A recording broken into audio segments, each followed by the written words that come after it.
He walked into jail facing a misdemeanor bench warrant. I didn't pay my fine. I was homeless. You know, I had no money. But before he was even booked, this happened. Handcuffed and thrown headfirst into a wall by a jailer. My head snapped back, and that was it.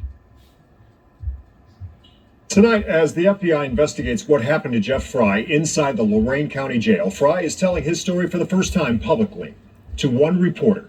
News 5 investigator Scott Knoll here now with the story you'll see only on 5. Yeah, Jeff Fry says he spent 2 weeks in the hospital and another 4 months in a nursing facility, recovering from what happened May 12th.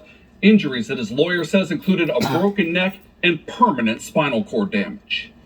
For Jeff Fry, even sitting in one place, Sorry, it's got to stretch. is difficult. His left arm in a sling, he has only partial use of his hands. Nothing like the 58-year-old seen here in surveillance video walking into the Lorain County Jail May 12th. Did you deserve what happened that day? No.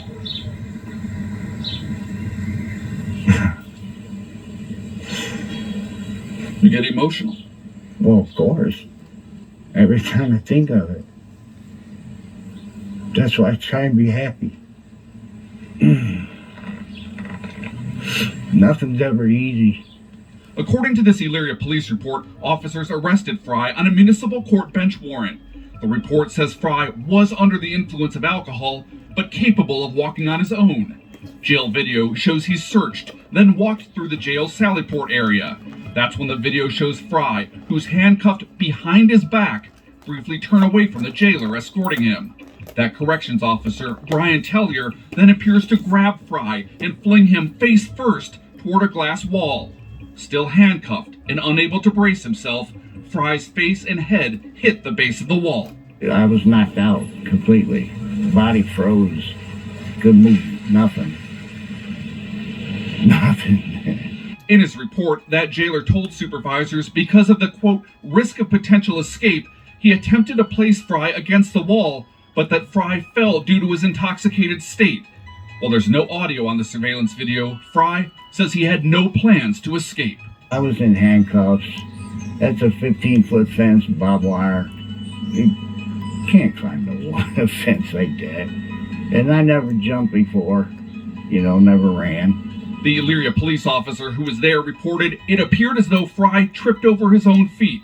He noted Fry was mumbling and appeared heavily dazed from the impact. His eye begun to swell and was bleeding from his mouth.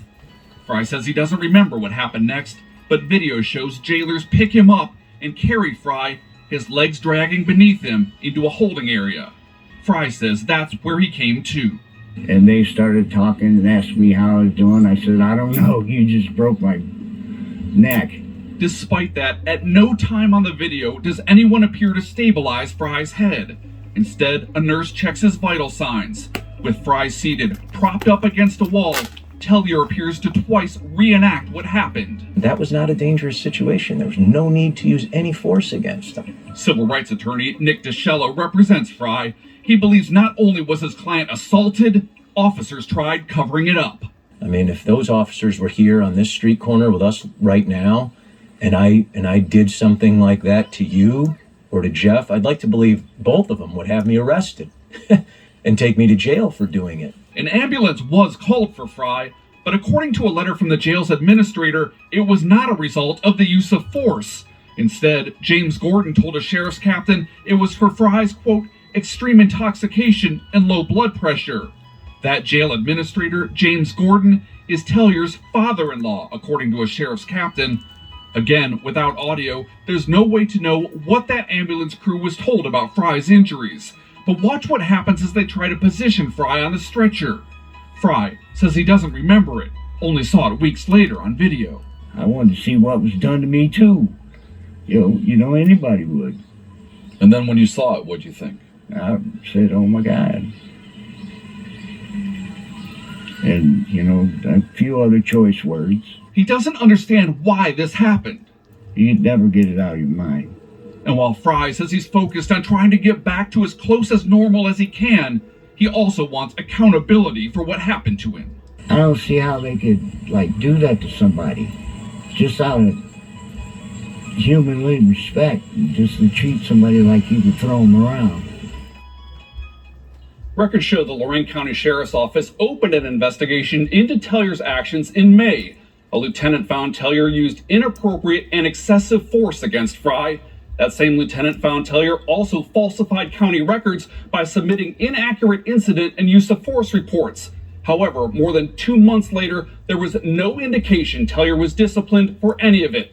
And a sheriff's office captain confirmed this week Tellier is still working. A union rep for the corrections officers did not respond to our request to talk to Tellier for the story. I asked for Fry. He says he's met with FBI agents 3 times about what happened, and his attorney says he's preparing a civil rights lawsuit on his client's behalf. There are a couple parts in that that are just tough to watch. At least 3. At least 3, my goodness. And that's not the only investigation into what's happening behind the bars there at the Lorain County Jail. Yeah, Rob, you'll remember on Monday we showed you this video. Another corrections officer caught on camera repeatedly hitting a man scheduled to go to a mental health facility. That jailer, Ruben Ortiz, now charged with assault and falsification. Ortiz scheduled to be in court in Elyria later this month. Man, oh man, oh man, there's a ton going on inside that jail. Yeah, and for so long, without videos like this, we had no idea what was actually happening. Thanks for bringing it to us, Scott.